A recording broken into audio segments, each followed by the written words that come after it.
This is a lecture from OpenTuition.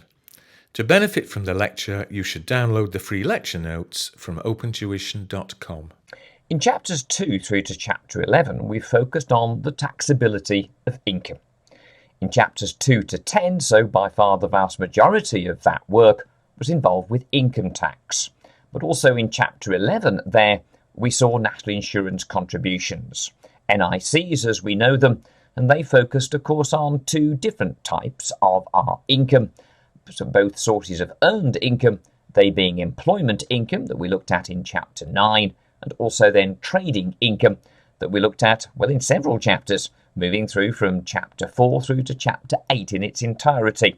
But once we have a trading income figure, an assessment for a tax year, then that too would be subject to its own classes of national insurance contribution charges there. Okay, what we now do is to turn our attention to the second of the main personal taxes, and that is capital gains tax. Here in chapter 12 we get our introduction to CGT. What we'll be doing here is to use the lecture from the Finance Act of 2017. Now rest assured that there is no problem with doing this, because as you'll see in the note here on your screen in front of you, there have been no changes whatsoever in either the principles that we use throughout CGT or indeed the rules there that apply to CGT. The only things that have changed are to the levels of, well, two things relevant for the computations of capital gains tax. Firstly, as denoted here, we have something called an AEA. Now, you won't know what that stands for at the moment, but you will do very soon. That is our so-called annual exempt amount. And that is a level of tax-free gains that each individual taxpayer is entitled to within any given tax year. It is the CGT equivalent to the personal allowance that we had in income tax. Now, just as with income tax, so too it is with the AEA that has changed each year. It goes up, not usually by very large amounts, but it increases each year, usually in line with inflation. So the lecture that you're about to watch, lecture 1 on CGT, has the level of AEA that was applicable for the 2017-18 tax year. Now that figure was a figure of £11,300, 11,300 AEA for the 2017-18 tax year.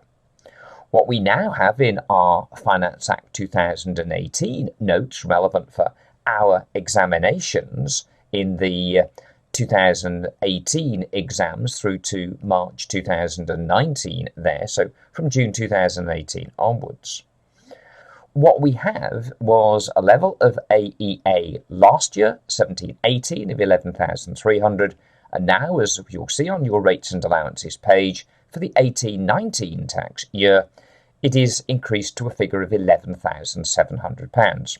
But what we do with that figure is exactly the same. It is simply the number that has changed. Now, you will see references in the lectures in sections 1.4b and sections 1.5, as I come to them in those lectures from last year, we'll be referring to an AEA for the, as we've said, 17-18 tax year of 11,300. You simply have to be aware, and of course in the notes that you'll be using in preparation for your round of examinations for this coming year, that will be £11,700. But what we do with it in terms of the examples is exactly the same. It is just the amount that has changed. Now, as we said, the AEA is a level of tax-free gains. And that, therefore, we are able to deduct from our overall net chargeable gains for our tax year, for us the 18-19 tax year. And once we've deducted our level of AEA from our net chargeable gains, that gives us our taxable gains. And hence, therefore, again in this first chapter, we've got to learn about not just a CGT rate, but the CGT rates that may then be applicable. But what we will discover as we go through this first lecture is that there is a linkage back to your income tax computation. And that linkage is back to the basic rate band limit. As mentioned here, our basic rate band limit at the bottom of this page, as you can see here, our basic rate band limit, which in our tax year 2018-19, you know to be 34,500. Well, in the lecture that you're about to see, this lecture 1, it will be 33,500. Now again, you'll be able to follow through the principles, the rules that apply to the taxability of your taxable gains so far as FA 2017 was concerned, and then simply apply those self-same rules, but using what will be a basic rate band limit of 34,500 that is applicable now in terms of the 18-19 tax year. And the sections of this chapter relevant to that we'll be covering in this first lecture are in section 1.7, part G and part I, again as you can see listed there at the bottom of the screen. So when we come to each of these sections, I simply want you to bear in mind that we will be using an AEA of 11,700 rather than 11,300, and that our basic rate band limit for the 18-19 tax year will be 34,500 rather than 33,500. Now, the link between the calculation of CGT based on your taxable gains and the income tax computation that we do for the tax year, where we have our basic rate band limit, is that depending on the level of taxable income and its proximity to the basic rate band limit, whether it be below or above the basic rate band limit, that will determine whether the lower or the higher rates of capital gains tax will apply. Now, those rates have not changed, and again, what you're about to see in Lecture 1, the CGT rates are exactly the same as they were. It is purely the point at which we move from the lower to the higher level that changes, and that is because the basic rate band limit from the income tax computation is now 34,500, as we keep on saying, rather than 33,500. Also, in getting the taxable gains, of course, the AEA that we use is 11.7 now rather than 11.3, as you'll see in this lecture.